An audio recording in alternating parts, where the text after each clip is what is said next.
This is Jeff Davis with Opera, and I've got Doug Jackson here with me with the Treasurer's Office, and Dave Amorine with UCO, and we are so very appreciative. We're going to talk about stable accounts and a creative partnership with private providers and how stable accounts can ultimately be a provider benefit or an employee benefit, yes. So I'm going to get right to this. We'll have an ability online to ask questions, all right? And you can see, I hope all of you, the PowerPoint, so follow along and we'll take this little journey of creative thought. And let's just check real quick. Can everybody hear us?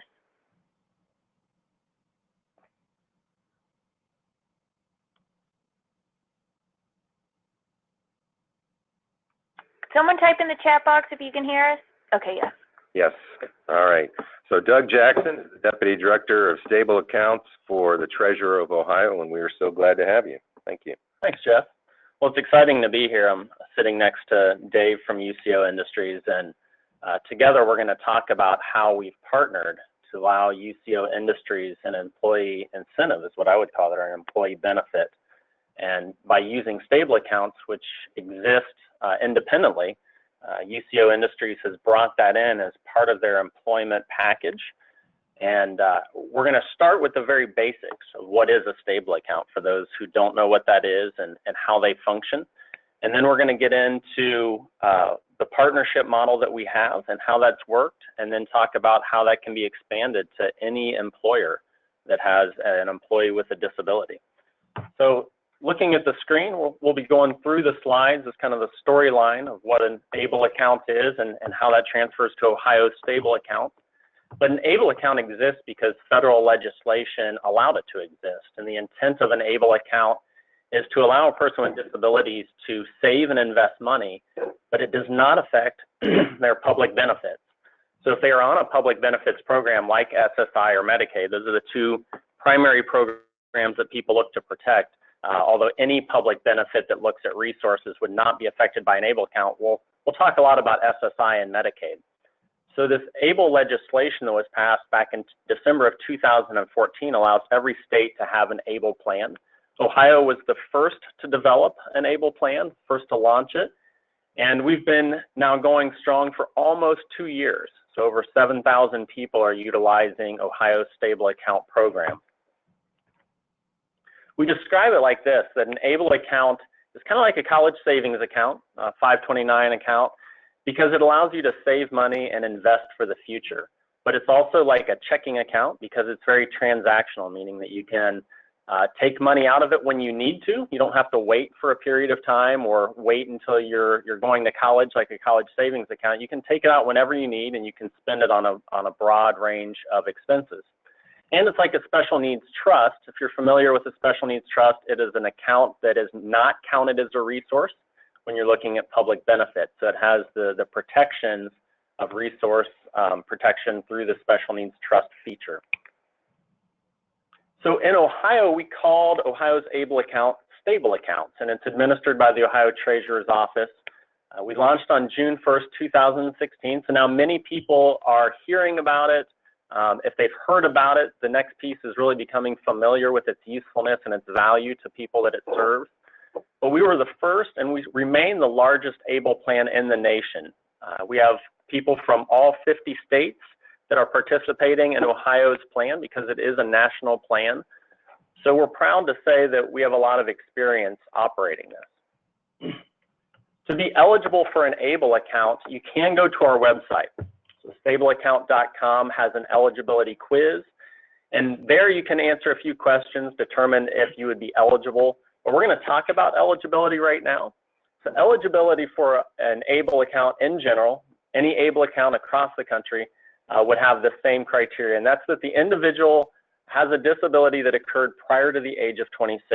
So that's the onset of the disability. It doesn't mean that they have to be 26 or younger to sign up. We have now proudly a 91-year-old that we're serving with an ABLE account, but the disability had existed since birth, so it's very easy to qualify for this because of the disability onset prior to the age of 26. So you can be diagnosed after the age of 26 as long as the onset was prior to the age of 26. Plus any one of the following criteria. So these are or criteria, not and criteria. But if you're under the age of 26 or have a disability that occurred prior to the age of 26, and you're eligible to receive SSI or SSDI due to that disability, you would qualify for the stable account. You don't have to be receiving SSI or SSDI, but if you're eligible to receive it, you would then qualify for the stable account. Or you could have any condition listed on the Social Security Administration's list of compassionate allowances conditions. So you can find that on the Social Security website, or you can Google that. It's a very broad range of disabilities. Or you can go through self-certification, which is that a medical professional has indicated that the individual has a marked and severe functional limitation. So if the medical professional diagnoses it as a marked and severe functional limitation, you now are eligible for the stable account. The condition has to have lasted or is expected to last at least a year. So this is about ongoing disabilities. And during our enrollment process, you do not need to send in any written diagnosis, but you have to have it on hand. So you're attesting to the disability that you have. And we just looked at what the barriers were that could be there for enrollment, and we wanted to reduce any possible barriers. So the attestation process allows you to say that you are telling the truth, but we don't require that you scan, copy, mail, and any written diagnosis. So we believe that that just kept the enrollment process very simple. Enrollment is done online. It's free. There is no cost to enroll in this account. It's easy. It takes about 20 minutes. And we have people all the time telling us that it truly is that easy. I know when we were at UCO Industries, we did some outreach there, and individuals signed up immediately after the presentation. Many individuals were signing themselves up. Others had a caretaker that were helping them. Dave, do you want to just make a comment to how easy that was? It was a very straightforward process. The system is designed to really walk you through the information that's needed. And as Doug mentioned, we had employees who were quite capable of enrolling themselves. Mm-hmm. So there's a $50 minimum opening deposit. That is not a fee, just creates a balance in the account. So it's much like any other financial account you would have. You have to have money in the account. And it can be done by the individual with the disability, or it can be done by an authorized legal representative, which is defined as a parent, a guardian, or a power of attorney. Now, what you don't see on here is a rep payee. Don't worry, a rep payee can be involved with a stable account. They just have to take one extra step, and that's to become a power of attorney. So if the individual can assign the person who's also acting as a rep payee to be a power of attorney, the power of attorney could then administer, manage, enroll the person in the account. So it's a very easy process of having somebody help you as well. We have a power of attorney form on the website at stableaccount.com. If you scroll down to the bottom, there's a resource link. The form exists there so that you don't have to go to an attorney or draft your own form. It just has a few fields of information to fill in. It would be signed by both parties, and it would be notarized, but it's just kept on file at that point. So funding the account, there's some balances that you need to be aware of. The first is a lifetime limit. So the balance cannot exceed $462,000. Contributions at that point would be stopped. Now the balance actually could go over that because of interest earned from investments, but you couldn't contribute more once you hit $462,000. Now that amount changes sometimes annually, sometimes every couple of years. So we expect that that'll continue to increase. But it always makes me smile when there's the word lifetime limit next to the number $462,000. When you think of $462,000, you don't often think of that as very limiting. That is a very significant amount of funds that the individual could save. On an annual basis, if the individual is not employed, they have $15,000 a year being contributed. That's from all sources. So if mom and dad are contributing, grandma and grandpa, friends, family, neighbors, that would all be combined towards the $15,000 annual limit. If the person is employed, they could put an additional amount of up to $12,060 worth of wages. So everything above $15,000 would have to be earned wages, but it would allow somebody to save if they were working up to $27,060.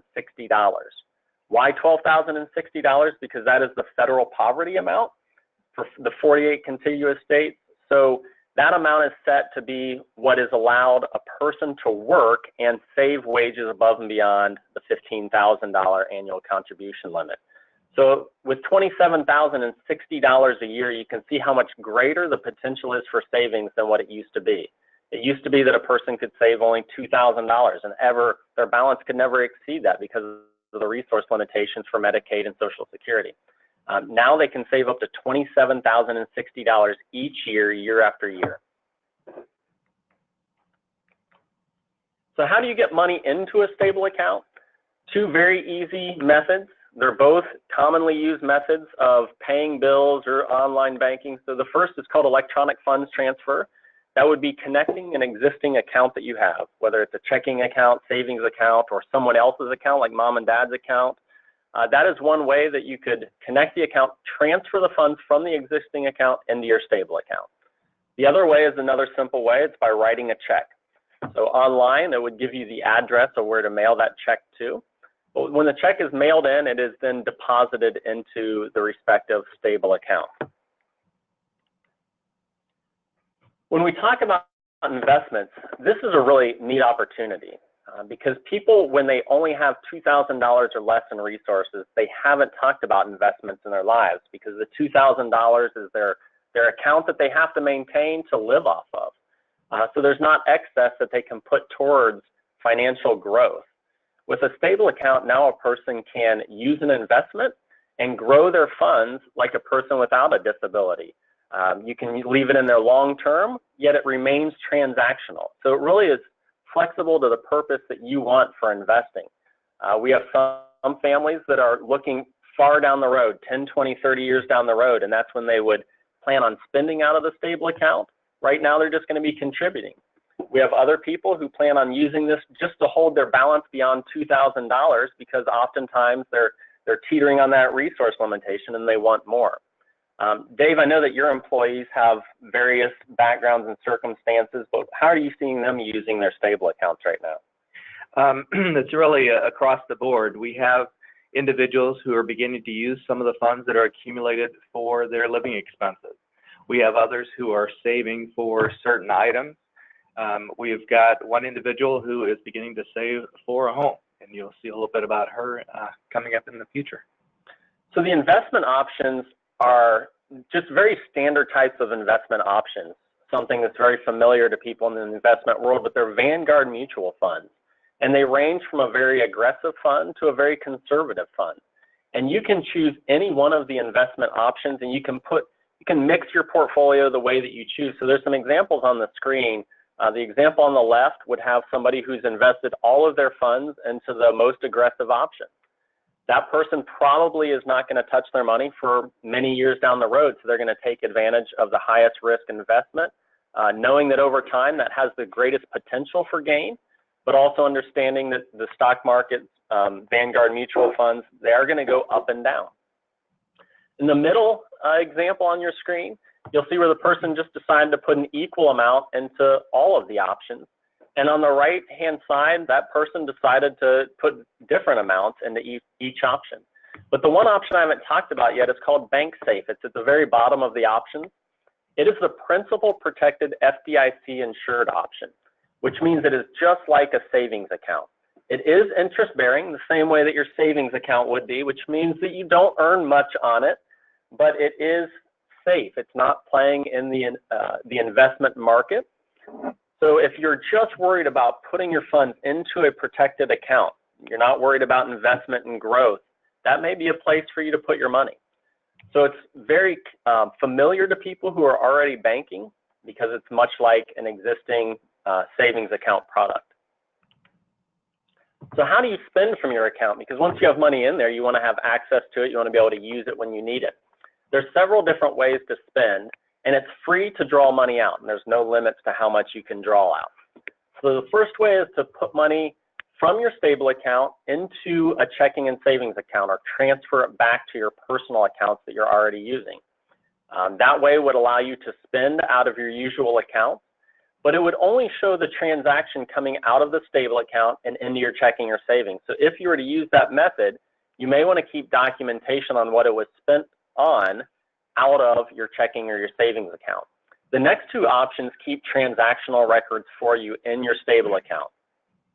So the second option is the third-party check. So it's like online bill paying.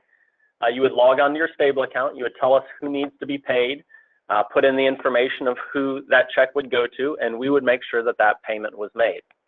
The transactional record would then be kept in your stable account. And the final way is the stable card. So you'd log onto your stable account, you would transfer money onto a loadable debit card. Ohio's loadable debit card, called the stable card, is unique to Ohio's program.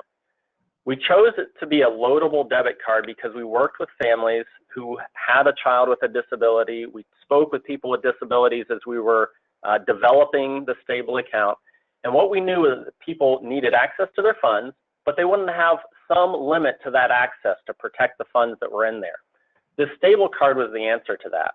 Because it's a loadable debit card, the card itself is worth nothing until you log into your account, take money out of your account, and transfer it onto the card. So if you're doing money management, you could place whatever amount is appropriate onto the card and allow the individual with a disability to have their own card with their name on it, so very empowering, and they can have access to that amount of funds only to be able to spend. If the individual is managing their own stable account, they could put whatever amount they determine necessary to have on that card for spending. So it's able to be limited. It's also able to be very broad in how much money you put onto it. Because the stable card is loadable, there's other protections that come with it. It's a MasterCard. So anything with fraud, or if you lose the card, you can turn it off. You can call the 1-800 number. You can log into your stable card account and suspend that if it was needed to be. It also tracks expenses so that you can see every transactional record of where the card was spent, the date, the place, the amount, and it has a place for notes to be added, and those notes would be saved with the transaction. So if you're using this, you've really taken the place of the old method of keeping a shoebox full of receipts. Here it's kept online, it's electronic, you can pull reports as you need to. There's no overdrafts from this card because the card is only worth what's on there. There's no cash access to it. There are some limits on the merchants. Those are to just a couple of areas that are not qualified expenses, so we stay away from the gambling and the mature entertainment. The card doesn't have access to those areas. And then there's also text alerts that are built in, and those text alerts would notify the telephone or the text receiver that there's spending happening on the card and or that there's low balances on the card so that more funds could be loaded onto it. The account does have a cost to it. It is a low cost, so it's $2.50 a month for an Ohio resident. For all other states, it's $3.50 a month. As I've said in the beginning, people from all 50 states are now using stable accounts. So they've looked at this cost and they said it's worth it. We're willing to pay $3.50. In Ohio, it's even more value, being at $2.50 for the Ohio residents. Then asset-based fees are between 0.19 and 0.33% for Ohio residents and all of our partner states as well. For all other states, it's between 0.45 and 0.59%. So very low fees for those Vanguard investments that are there. Investment fees are common to any investment product. So if you compare these fees to other investment products, you'd notice that this is a very low cost. Now, if you already have a special needs trust or you've been told you should have a special needs trust, we like to spend a little bit of time talking about the similarities, the differences, how they work together. So stable accounts and special needs trusts truly do complement each other. They can be used together, and a trust can be written so that disbursements from the trust can be made to the stable account and spent out of the stable account. We call the stable account the spending vehicle of the special needs trust. What that allows is that the stable account can spend on a broader range of expenses than a special needs trust. A special needs trust cannot be spent on housing and food without affecting Social Security. That's called an in-kind support and maintenance, and SSI would be reduced if you're using funds out of a special needs trust on those expenses. If you place it from the special needs trust into the stable account and use the stable account to purchase food or to pay for housing, it no longer counts as an in-kind support and maintenance. So your SSI can remain at its full amount, and you can still buy the things that you need to buy. As well, the stable account has a tax deduction in Ohio for stable contributions. So if an individual is making a contribution, whether it's all the people who can, mom, dad, neighbors, friends, if somebody is making a contribution to it, they can take advantage of the state tax deduction. There are no federal or state income tax on the earnings. So as you're investing it, another tax advantage is to invest it tax-free in the stable account. And truly, the biggest benefit of the stable account, much different than any other account, is that the account can be established, administered, and owned by the individual with a disability. It is in their name. It's not an account that is for the benefit of the individual, but out of their control. This account is in the name of the person with a disability. And we believe that that is a game changer. People have always been told that they can't accept financial gifts because it would put them over their resource limitation, or they can't save for what they need if it's greater than $2,000. Now a person with a disability can save. And because of having a stable account, they've gone from a resource limitation of $2,000 before to up to $462,000 that they could save and maintain their benefits. We have a customer service line that's here to help. We're going to talk about this a little bit more in the end as well. But if there's questions about the stable account, what it is, how to enroll, if you're in the enrollment process and you have a question, we have an amazing customer support team. So this team works with people all day long, answering questions, over 1,000 calls a month that they've received, and they answer every one of those. We also have an email address that would be answered the next business day. I say that because as a program that's out there to support disabilities, we're very proud that our customer service answers the phone and is available to those who need it. So you're not going through a telephone prompt system to get to somebody that you may need to talk to. When the phone rings, it is picked up and answered with a friendly voice that's there to assist you as needed. So whether it's a professional calling, an attorney calling, an individual with a disability, or a family member, we're there to answer questions. So now we're going to talk just a little bit about UCO Industries. So Dave's going to tell you about what UCO Industries does. And then from there, we're going to talk about how Stable Accounts has become a part of UCO Industries. I'm going to just take a quick minute. If anybody, we don't have any questions yet, so if you have some, please type them in as we go. Sure. As we turn it over to Dave, please know that you can check out Stable Account at our Facebook page or at our Twitter page.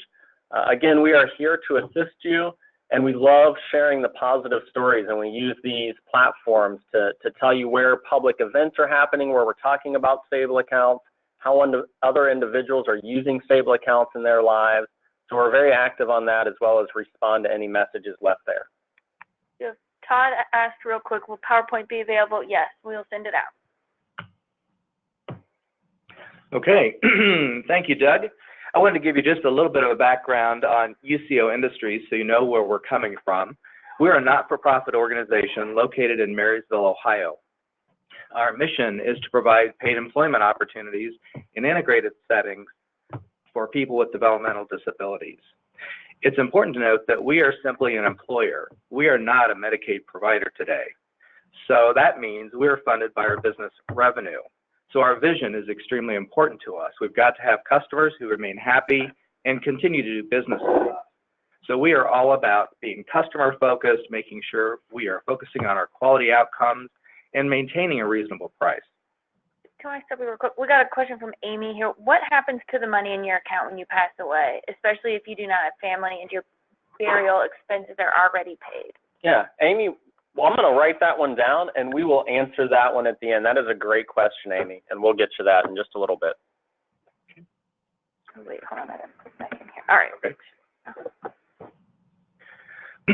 When you think about our life cycle, we were formed by the Union County Board of Developmental Disabilities back in 1974, and we started as a sheltered workshop in Union County, and I'm sure everybody on the line understands what the sheltered workshop is. Union County really pushed the envelope and moved forward with privatization long before required by the regulations to do so. So we privatized in 2013, and that's when we became simply an employment location. we began partnering with the Columbus Center for Human Services, CCHS, who provides any of the Medicaid services that our employees might need throughout the day. But again, we are an employment-only location. Our primary product is to serve Honda. We produce owner manual kits, that's what OMK is, and we produce license plate kits for the Marysville Auto Plant. Every year we produce about 1.5 million owner manual kits. Those go into the Hondas and Acuras that are produced across North America. For the front license plate kits, we supply the Marysville Auto Plant, and that ends up being the bracket and the hardware needed to attach the license plate holder to the car. I wanted to show you a quick picture of what the product looks like. For the owner manual kits, we are producing those for the Hondas and the Acuras for each of the models, trim lines, various languages, etc. In that 1.5 million owner manual kits that we produce each year, we do about 120 different variations when you think about the various models, the various languages, etc. You'll see something very important on the plastic bag over to the right, and that's a barcode label. We do a lot of scanning of all of our parts from the point they hit our door until they are shipped out to the Honda plants.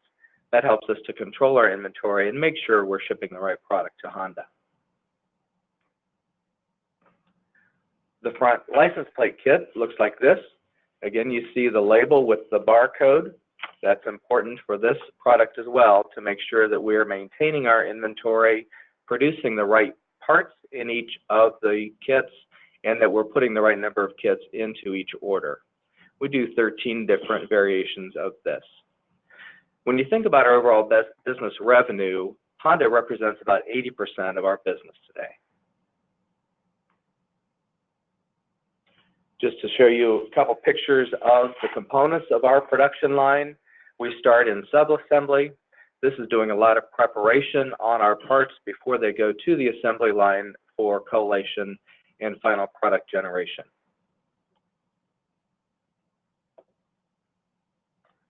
On the collation line, we would send an order through for one type of kit. The parts are loaded into the collation station. The parts are then assembled on a plastic tray that you see in front of Justin. He then puts them into a plastic bag and sends them down the conveyor belt, which runs below the collation station.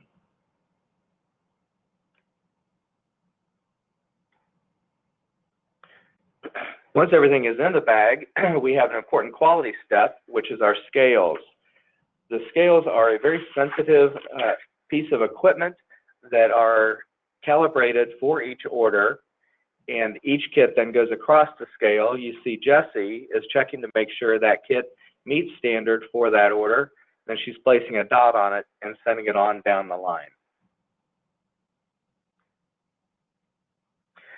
So as we think about UCO as an employer, one of the challenges I was facing is how do I create an environment that is integrated on every perspective? We have about 130 total employees, and 70 of those are adults with a developmental disability. The other 60 do not have a disability. We think about things as a community employer having equal pay for the same jobs, same kind of working hours being available to folks. We want to make sure that we continue to provide that integration perspective across all components. One of the challenges, as Doug has mentioned, is the opportunity to accumulate assets as an employee. So when we were thinking about retirement benefits, longer-term savings, how could we do that through innovation and not cause our employees to lose the benefits upon which they depend? We thought about a 401k. As that asset accumulates, obviously, our employees were running the risk of losing their Social Security income or their Medicaid benefits. We weren't able to create just a regular savings account for the same reasons. So as the Stable program launched here in Ohio, began to have conversations with Doug in the Treasurer's office and his team about ways in which an employer could make contributions into Stable accounts for our employees. And that's what we actually rolled out. is a combination of stable account or 401k. We are now providing an option for long-term savings for all of our employees. Our employees will choose the vehicle that works best for them. They can select a 4% deposit into a stable account, or they can opt for a 401k 4% match, whichever one works best for them. And we were fortunate that as we've been trying to get the word out to other employers about this opportunity, we were featured on a news story on Channel 6 right at the end of the year, right before Christmas. And we wanted to show this to you just to give you a perspective on, number one, what UCO looks like inside our four walls and how the partnership with the Treasurer's Office really took effect. New and 530 workers in Union County are being offered help like never before. In fact, state officials think it's never happened anywhere else in America. ABC 6's Mike McCarthy to explain their efforts to fund better futures. So much of life depends on where we invest in it. What counts? Or for 29-year-old Jeff. We're just going to pause it real quick. Can everybody hear the video? I'm not sure that it's picking up through our phone.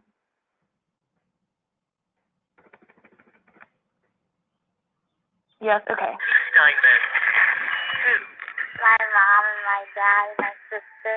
Remember that. I live with my mom and dad. Her mom didn't want to do this interview thing. No. But new chance for her daughter was worth it. Yes, I am very proud of her. For the last 7 years, Jessie has worked at UCO Industries in Union County. It's a nonprofit specializing in packaging and opportunity. So we employ about 130 people, and over 70 of those are adults with developmental disabilities. My favorite part about working here is earning a paycheck. We adopted Jessie, and early on, she was told she couldn't do anything. So this job, Jessie's mom says, has given her daughter a sense of accomplishment, but with a cost. Because I like to burn a hole in my pocket. There were lessons in budgeting and also restrictions from packaged government benefits. You're limited on how much money you can actually keep. Accumulate too much money. When you are receiving support through Social Security or through Medicaid, you can't have more than $2,000 saved. That, UCO CEO Dave Amrine says, limited how he could invest in employees. At least it used to. The introduction of the stable account solved a long-standing problem in our country. We call it stable because it's the state treasurer ABLE program. Think of it like a piggy bank. The stable program allows disabled workers or relatives to invest money tax-free for qualifying expenses like housing or school. Thousands more can be saved, up to $14,000 a year without affecting other government benefits. I thought it was amazing. Not just for the chance to really save, but also for who stands ready to contribute. January 1, we begin contributing 4% into either our employees' 401k account if they choose, or into the stable account if they choose. It's really groundbreaking. State Treasurer Josh Mandel says UCO Industries is the first company in the country to roll out one amount to retirement accounts for disabled workers. They're pioneering what they're doing here, and I'm hopeful that they'll set the example. Just like us, we're able to save for our future and our retirement. This gives her the opportunity to do that. Wow. And even if workers like Jessie don't put in their own money, It is so gratifying. Dave Amrine says UCO will. I'm vested in the success of our employees. I feel Remember now happy. how Jessie values her family. She hopes to one day move from her parents' house, but build her own next door, along with reaching one more family destination. Go to Disney World first. Life may come down to where we invest. Jesse's employer hopes to show that good can come when our investment is in others. Mike McCarthy, ABC 6 News. Ohio first launched stable accounts last year. Far more than 5,000 people have enrolled. To see if you qualify, you can call 1-800-439-1653. 439-1653, toll free. And we have posted that number and more ways to check eligibility on the story at abc6onsyourSide.com. Well, we believe that that video was just a great video, as Dave said, to not only show what UCO is doing as a business, but to show the partnership that has existed now since the beginning of January and is going smoothly. Dave, do you want to talk just a little bit about what it looks like from a payroll process and how we've integrated together? Absolutely. So as we set our payroll system up, we just have two different types of processes, one for our 401k, one for our stable account contributions, and both of them follow a similar path. So what we're hoping to do is to help employers understand if they have employees with a developmental disability, they may not be taking advantage of the 401k, and the employer may not understand the problems with that. So we want folks to understand that there is another option out there, and the Treasurer's Office would be more than happy to help set up additional opportunities for other employers so they can do the same type of thing. So we're currently talking with other employers as we align to do this with bigger number of employers that want to offer this. One thing that I want to point out is that UCO really did set the bar high on what they're offering to their employees, but we have the option of working with the decisions of the employer on what they want to offer. So UCO Industries offered 4% into a person's stable account. That was a company decision that was made by UCO. Because they were offering a 4% match on their 401k, they decided to do a 4% into a stable account. We have other employers that we're currently working with that are doing what's in their best interest and aligns with their other benefits as well. So some have looked at a year-end contribution. Others have looked at, on a payroll cycle, contributing up to an equal amount that the employee contributes, so it's truly a match. And they limit that to what that would be. We have one company that's limited it to 2%. So if the employee puts in 2%, then the employer will put in 2%. So it really is flexible in design on working with what the employer is able to do in their business model and using this. Also, a few things in the video that I just wanted to update you on. It said that it was $14,000 per year. That's because in 2017, that was the annual contribution limit. Fortunately, that's already outdated. As we continue to grow those numbers, that number is limited or increases every year to couple of years, and it's at $15,000 this year. So $15,000 annual contribution limit is the correct 2018 contribution limit. Also, the video said that there were about 5,000 people using the account. We're happy to report that more and more people, when they hear about it, when they become educated about it, they want to begin using it to solve the financial problems in their life. We now have over 7,000 people using Ohio Stable Account. So those are just a couple of updates. One of the other things I wanted to point out is the qualified disability expenses, so what it can be spent on, because it is a broad range. And I mentioned it can be spent on housing and food, but it can be spent also on transportation, education, medical bills, financial bills, anything that helps to improve or maintain the health, independence, and quality of life for the individual. So that is a very broad definition on what it can be spent on. We're happy that it's that broad because it allows people to use it for most anything in their life. And because it's accessible to them, they can use the account very transactionally to pay for things that are needed on a day-to-day basis, or leave it in there, choose to invest it if they'd like to, and grow it for the long term. So I know people at UCO that are receiving contributions from UCO, some have said, hey, we're going to picture this just like a 401k. We're going to use it as a long-term savings plan, and we aren't going to touch it. And I think that's a really neat model, Dave, that they can use that to look down the road, to be financially prepared for the next season of life, just like a person without a disability would use a 401k for retirement. That's exactly right. There's also the question from Amy that I want to answer. I want to circle back around to that. Amy asked what happens to the balance in the stable account upon death of the account beneficiary. So at that time, this account can be looked at for Medicaid recovery or Medicaid clawback. That is not unique to stable accounts. That is a Medicaid law that is applied to the person's estate or any resources that the person has. However, the stable account offers some protections that make this a more protected account than most any other financial account they could have.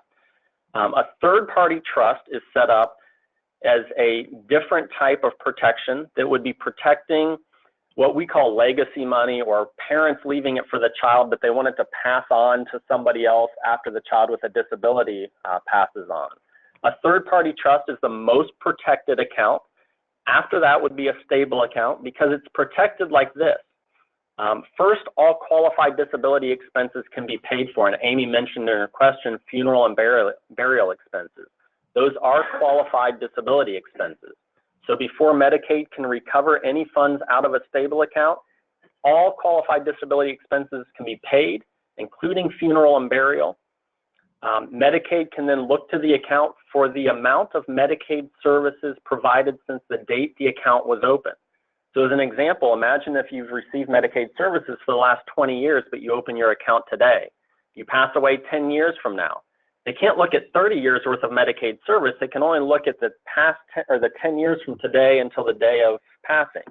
So you've protected, in that scenario, quite a number of years of Medicaid services that can't be recovered or clawed back out of the stable account.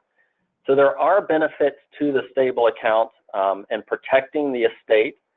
If you are looking at protecting funds beyond that, you would want to look at other products.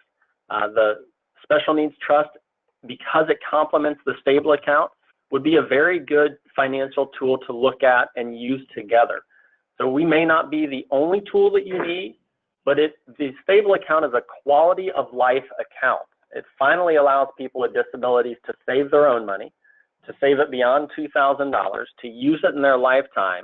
And if they pass away, it doesn't exclude them from Medicaid recovery that already exists, but it does protect it in the best way possible. So Amy, I hope that answers your question about what happens upon death. If there still is a balance in the account after Medicaid recovers, it becomes a part of the person's estate, and it would be handled according to the estate. So that would be handled either through a will or through the probate process if there is not a will in place. So we've kind of created a good problem for people with disabilities, that they actually have resources, because in the past, they didn't have to have a will, perhaps because they didn't have resources. So we looked at that as a very good problem to have.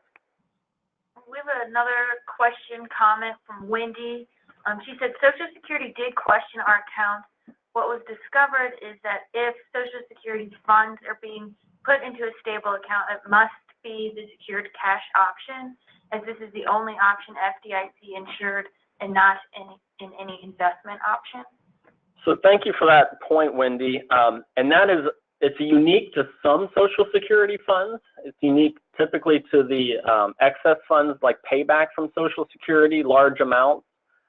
Those are required to be in a secure savings plan.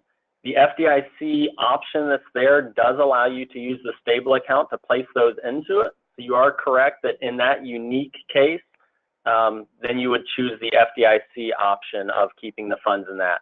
And because you can choose on any deposit where those funds go to as far as an investment or savings option, you could put that amount into the FDIC insured option if you needed to do that. So we have another question from Jeff. Thinking of employment first models, has there been success in working with businesses who employ a greater percent of typical persons to persons with disabilities? Yes, there has been. Fortunately, UCO was the one who led the way and has been a great example. We have other employers that are currently in the process of coming on live with this. So we're excited that there'll be others added as examples to UCO. But we have all types of employers, including ones that want to look at employee payroll deductions. So allowing an employee of the company another opportunity for their their payroll, their own paycheck, to be directed into specific savings accounts or savings options. Through a payroll deduction, we can allow an employee to put part of their earnings into a stable account, whether it's their own stable account or the stable account of somebody else. So think of this as a way of, mom and dad may want to fund a stable account. They could do it right from their payroll if the employer is willing to work through the onboarding process with us and make that happen. So we're excited to be developing that as well and making that available to employers regardless of whether they have employees with disabilities or without. Any other questions that have come in? Yeah, please type away if you have anything. Dave, do you have any other follow-up comments? No, I'd just like to really reinforce the concept of using the special needs trust with the stable account. We do have several of our employees who had special needs trust established, and one of the early questions they asked was, why do I need a stable account when I already have the trust? And I want to reinforce, Doug, what you said, that they can take funds from the special needs trust, put them into the stable account, and then have a greater opportunity to use the funds out of that special needs trust. So I really want to applaud you all for the flexibility you built into the stable program here in Ohio. It really is a great way for folks to begin to think about the future, save funds in ways they've never been able to in the past, and really solve that long-standing problem that we've had within the industry. So, yeah, well done. So I have a question for both of you. All right. As you think about this as an opportunity for employers, right, across the board, what thoughts might you have that we can sort of spread the word? I mean, how you see us helping you in spreading the word among employers or the system itself, right? Well, because of Ohio's history and the way that vocational services were provided, through the sheltered workshop environments and through the privatization of those sheltered workshops, we're still very connected through the Medicaid funded vocational supports that are truly employers, but also rely on Medicaid revenue to support that model. When a company is involved with providing a Medicaid service or serving directly people with disabilities by intent, then I think that they can look at this as another way to help the people that they're serving. So one thing that we're doing is offering quite a bit of outreach. With UCO, we did this where we came in and talked to the employees there. We didn't just talk to the employees, but we actually created the opportunity with UCO to talk with their paid providers, with their family members, with whoever was involved in their money management, together with the employees. So it was really a mixed audience that was there, but it was so that everybody understood it. So through Opera, it would be the same thing, that we just need to get out to the appropriate caretakers who are involved in the person's life who is an employer, or an employee, and through that, create more opportunity for people to learn about stable accounts so that they can consider the application, whether it's through the employment model or just in their personal life of financial management. Yeah, I think you're spot on. So the natural next step are more intensive conversations with OOD, right, and how they might think about this message with their counselors as they're talking to prospective employers, or whatever message they build into their kind of thing, right? Yeah. And there's really not a market that we can't talk to. One thing that we like at Stable Accounts is that everybody knows somebody with a disability. So whether you're talking at a local chamber of commerce and talking to the local businesses, or you're talking to a county board or OOD or Opera, everybody's connected in some way, some more intentionally than others, but everybody's connected in some way to a person with a disability. So getting this news out there is very important. Yes. Thank you. Well, the last slide that we have is just the slide that's been up on the screen for a little bit, and that's that we are here to talk about this, whether it's a question about stable accounts in general, or if you're interested in the employment model and you want to have a further conversation about what that might look to you as an employer. Our 1-800 number is there. That is our dedicated team. So you will get a customer service representative who can either answer your question directly or get you in touch with our operations so that we can talk to you more about employment. Or you could send us an email, and that would get the attention that it needs, as well as our website. So those are all there as a resource for you. I believe that this is also going to be posted through Opera. So if you say, man, I wish that somebody else at my organization would have seen this, or you want to forward it on to somebody else, I know Opera is going to make that available. I guess one more question. This wasn't a typed one, but you guys, I know you're just starting to roll this out. Do you have a time frame of, from kind of initial conversations about when you might be able to start offering this to employees? It's a process of developing this with the interested company. So we can start the conversations right now. With UCO, it didn't happen overnight because we had to develop a plan and some marketing and the educational pieces, but took us about 3 months. Yep, to get up and going. Mm-hmm. And so we're building that list of interested parties, and we're at some point in the process with those who have already shown interest up to the point of getting ready to launch some new companies. Well, thank you everybody who participated in the webinar. We are very appreciative, yes, to have two of you here. We will follow up on this conversation and continue to, as breaking news happens, we'll be sure and share. And I want to say how appreciative we are that Doug Jackson has really taken on the stable accounts, really under his leadership and all this creativity. And obviously across the country, they look to Ohio for that leadership. So we're appreciative there. And Dave Amorine, an old friend of mine, we are glad for your creativity, and we'll do everything we can to support it. And the Treasurer's Office is happy to be a part of it. We have a team of people that works with me that are just a great team. So we're excited as a team to work with you. We got one final question here. Could an employer set this up in such a way that if an employee begins to earn a wage close to maximizing their earned income, that instead of the pay rate be placed in stable? Well, income is still going to count as income. So this is a resource protection tool. So this is about protecting money that once it's earned and is accumulating, it can be saved here and not counted as a resource. But income that's placed into here does not reduce the countable income. So unfortunately, that is a separate problem in employment. We do like to dispel the myth of, if somebody is receiving benefits and their income goes up and their benefits go down, that is a bad thing. We believe that's a myth because typically people are going to still come home with more. But at the same time, we also encourage people to work with their benefits counselor, whoever that may be, who's looking at what they can earn, what they can save, and how best to manage those things.